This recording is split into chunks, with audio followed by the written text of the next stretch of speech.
A powerful millionaire was having dinner at a restaurant. On that occasion, he publicly humiliated a waitress. Without knowing it, she was part of his past. What happened next surprised everyone. Before hearing this emotional story, remember to subscribe to the channel. The Bella Vista restaurant was particularly busy that Friday night. Emily adjusted the black apron over her impeccable uniform as she skillfully balanced a tray of wine glasses. Her steps were precise, calculated from years of experience as a waitress. The soft lights of the restaurant reflected on her delicate face, marked by the fatigue of someone who worked 3 different jobs.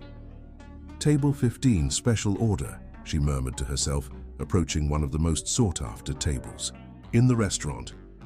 Her heart, however, was not prepared for what was about to happen. Richard Miller, one of the city's most influential businessmen, was seated at the table with some executives. His Italian suit and impeccable posture contrasted with the memory Emily had of him, the dreamy young man she had met 15 years ago, when they both still believed that love was enough to overcome any obstacle. She hesitated for a moment, but the professional in her prevailed. She approached the table with her characteristic elegance, beginning to serve the wine glasses. Richard was absorbed in a heated business discussion, gesturing emphatically, when a sudden movement of his coincided with the moment Emily was serving the last glass. The red wine spilled over his expensive suit, also staining the white shirt he was wearing. The silence that followed was deafening. The other executives at the table held their breath, well aware of Richard's explosive temper. "Do you have any idea how much this suit costs?" His voice cut through the air like a razor. "It's more than you earn in a whole year in this place." Emily remained silent, her eyes fixed on the floor as Richard continued his angry outburst. His words were like poisoned arrows, each one hitting not only her professional dignity, but also the memories of the past that she had tried so hard to bury. Incompetent. How can they keep such a clumsy person working in an establishment that claims to be first class? Richard continued, his voice gradually increasing, attracting the attention of other customers. It was then that Emily finally raised her face, her eyes meeting his. The recognition was not immediate. Anger still clouded Richard's vision. But when their gazes met, something changed. A spark of memory crossed his mind like lightning on a dark night. "Emily?" His voice came out lower now, almost a whisper. Her face remained impassive, professional, although her eyes revealed a storm of contained emotions. "I apologize for the inconvenience, sir. The restaurant will cover the dry cleaning costs." Before Richard could say anything else, Emily had already walked away, disappearing among the restaurant tables. He remained there, stunned, the wine stain on his suit completely forgotten. The memories he had kept in the back of his mind began to emerge. The first kiss in the rain, the whispered promises, the shared dreams, and the way everything had ended. The executives at the table tried to resume the business conversation, but Richard could no longer concentrate.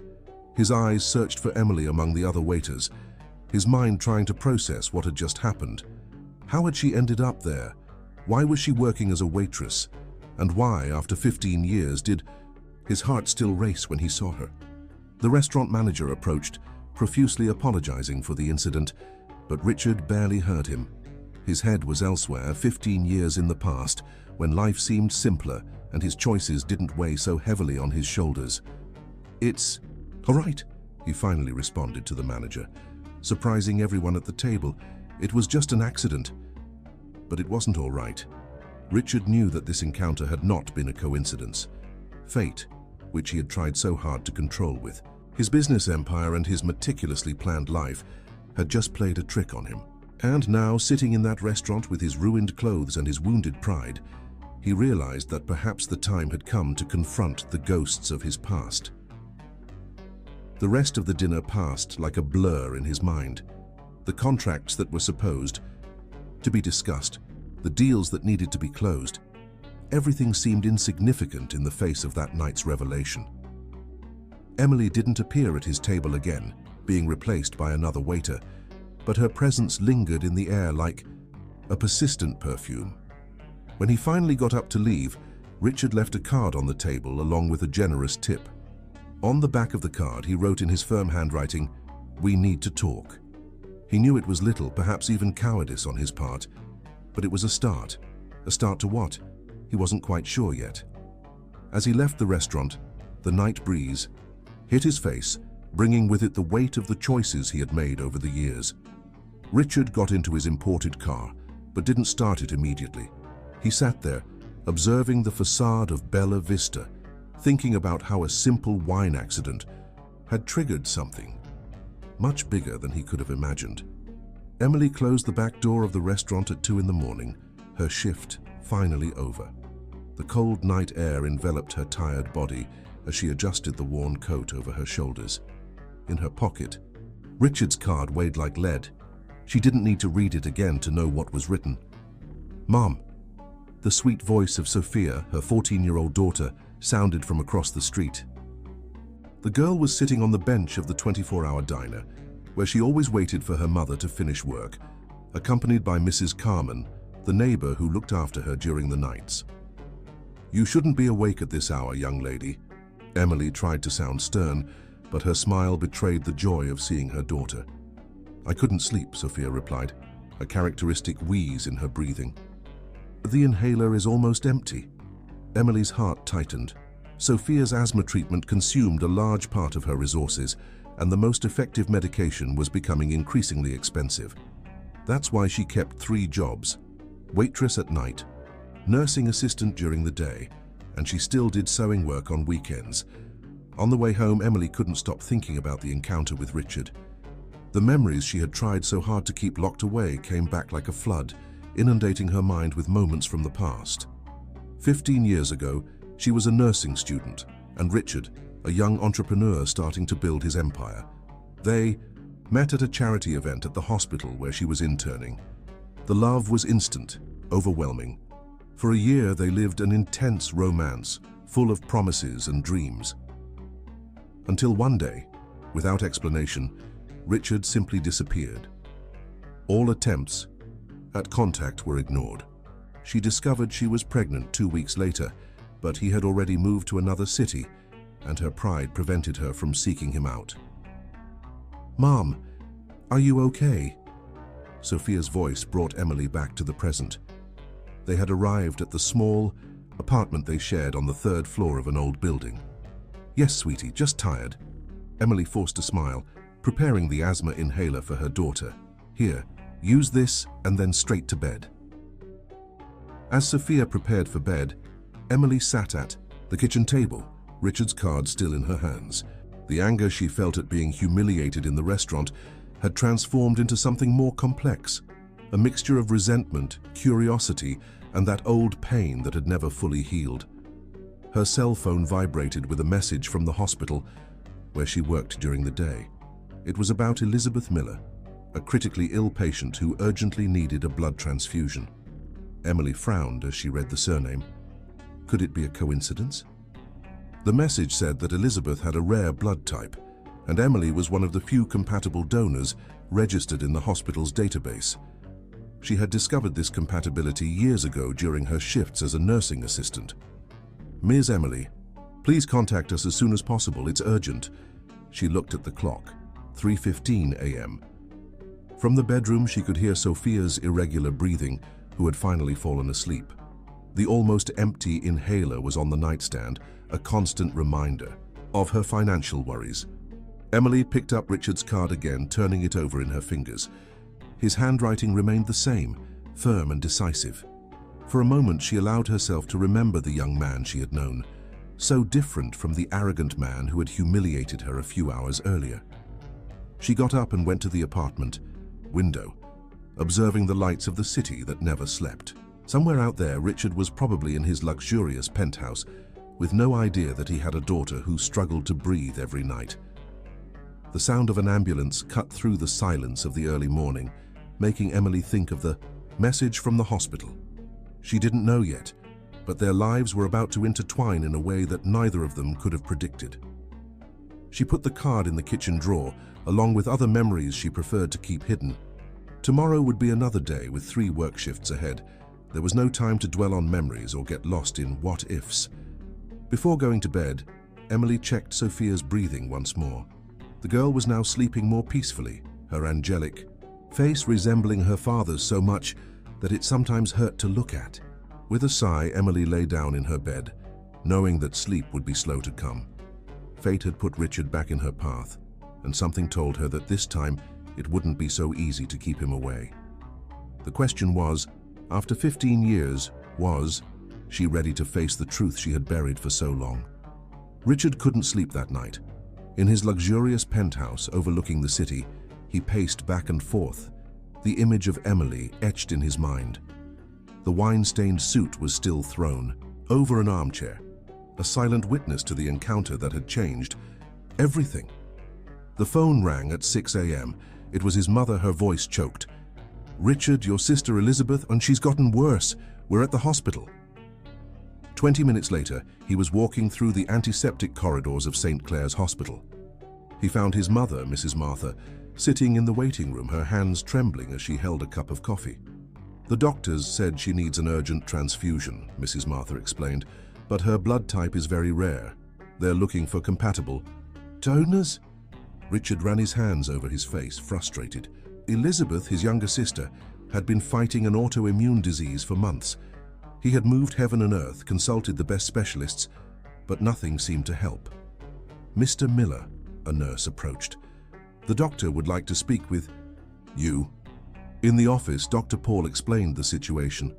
"We found a compatible donor in our database. It's actually a hospital employee. We're trying to contact her." "I'll do anything," Richard responded promptly. "Whatever I need to pay." "It's not a matter of money, Mr. Miller. Blood donation is a voluntary act, but the good news is that the donor has already confirmed she'll come today."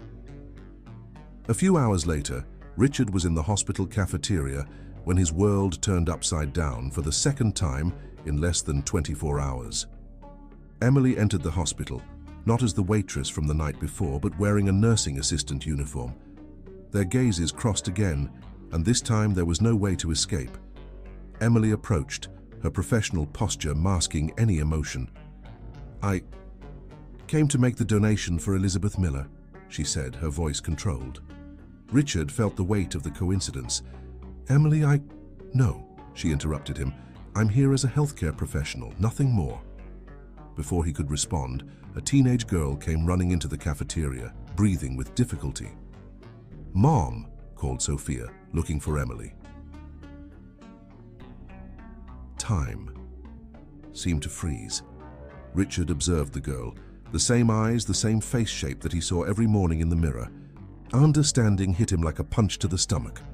Emily ran to her daughter, helping her with the asthma inhaler.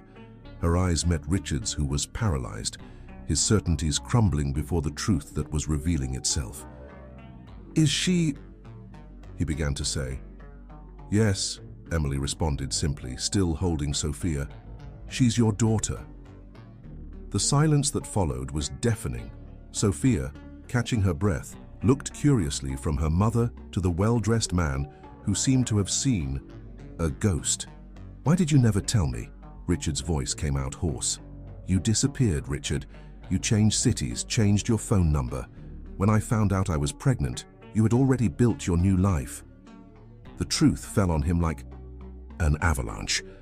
While he was building his business empire, while he was becoming the powerful man he was today, his daughter was growing up without a father, struggling to breathe, while her mother worked 3 jobs to support her.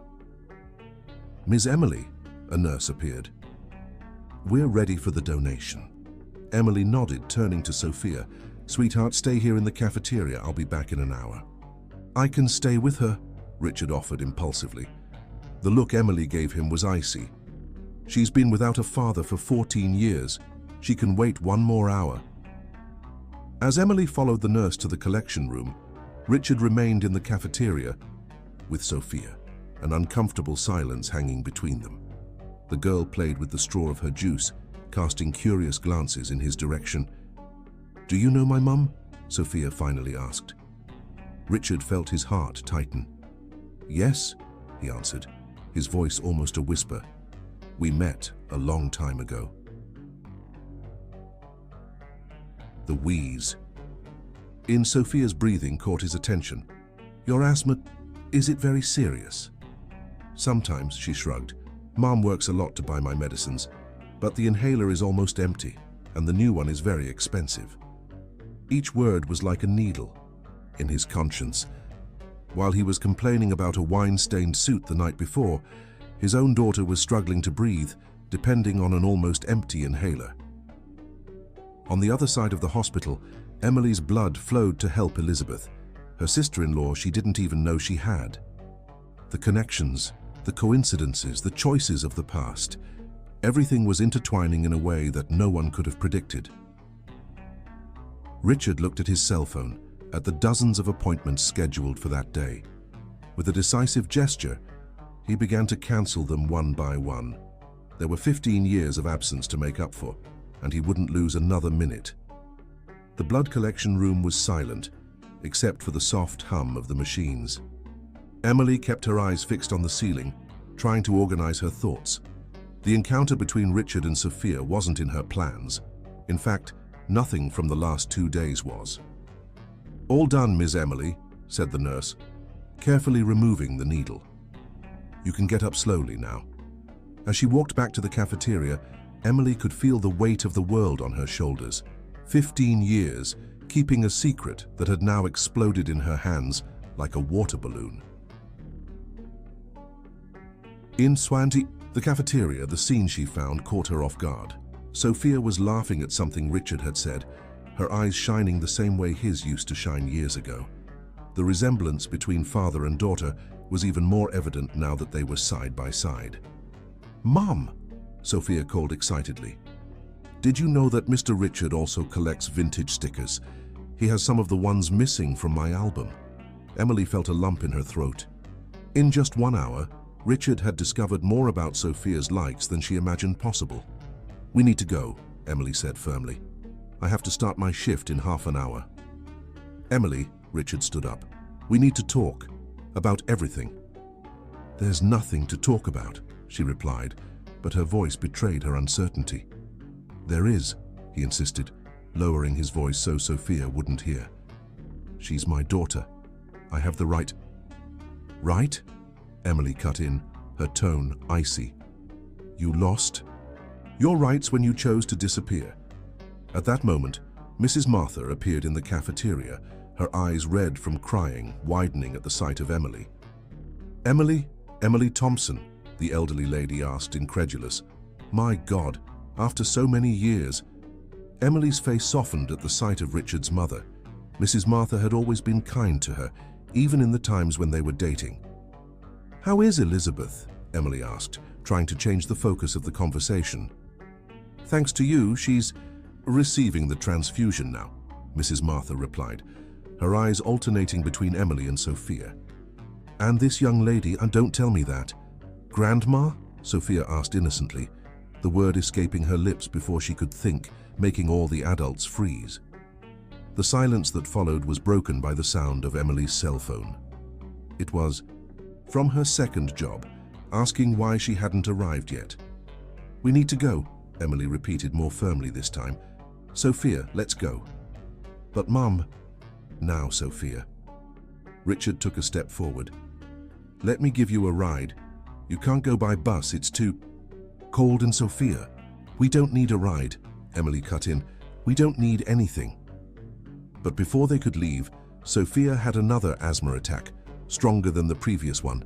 The inhaler, already at its end, barely had any effect. "She needs a nebulizer," Emily said, worried. "I'll take her to the emergency room." "No," Richard intervened. "I have a car right outside. I can take you to the pharmacy right now. Please, Emily, let me help." Emily's pride fought against her concern for her daughter. Sophia was breathing with difficulty, and she knew she couldn't risk waiting for the bus. "All right," she finally gave in, "but just to the pharmacy." In Richard's luxurious car, Sophia settled into the back seat, still wheezing. Emily sat in the front, her body as tense as a violin string. "The nearest pharmacy is 3 blocks away," she began to say, but Richard interrupted her. "I know a better one that has all types of asthma medication. It's a bit farther, but it's worth it." During the trip through the rearview mirror, Richard observed his daughter, struggling to breathe. Each difficult breath of hers was like a silent accusation of the years he had been absent. "Why did you disappear?" Sophia's question broke the tense silence in the car, catching both Richard and Emily by surprise. "Sophia, now is not the time for this," Emily tried to intervene. "No, she has the right to know," Richard responded, his eyes meeting Sophia's in the rearview mirror. "I made a mistake, the biggest mistake of my life, and now I'm realizing exactly how big it was." Emily looked out the window, trying to hide the tears that threatened to fall. 15 years of hurt, of daily struggles, of sleepless nights, worried about the next medicine, the next bill to pay. The car stopped in front of a high-end pharmacy. Richard got out quickly, returning minutes later with not just one but several inhalers and a portable nebulizer. "We don't need charity," Emily began to protest. "It's not charity," Richard responded, his voice firm. "It's the least I can do." After 15 years of absence. The next morning, Emily woke up to the sound of messages arriving on her cell phone. Richard had sent the results of an extensive search on the best pulmonologists in the city, along with available appointment times for that very week. "I can't accept this," she muttered to herself, but the soft wheeze coming from Sophia's room made her hesitate. Preparing breakfast, Emily watched her daughter use the new nebulizer. The device, much more efficient than the old inhaler, had allowed Sophia to sleep peacefully for the first time in weeks. "Mom," Sophia began, removing the nebulizer from her face. "Why did you never tell me about him?" Emily sighed, sitting down next to her daughter. "It's complicated, sweetie." "It doesn't seem that complicated. He's my dad, isn't he?" Before Emily could respond, the doorbell rang. Through the half-open door, she saw Mrs. Martha carrying a breakfast basket. "I'm sorry for coming without notice," the lady said with a shy smile, "but I couldn't sleep thinking about my granddaughter." Emily wanted to protest, but Sophia's hopeful look stopped her. She opened the door, allowing her daughter's now grandmother to enter the small apartment. "I brought some things you used to love," Mrs. Martha said to Emily, taking homemade cheese breads out of the basket. "I still make the same recipe." The familiar aroma brought tears to Emily's eyes.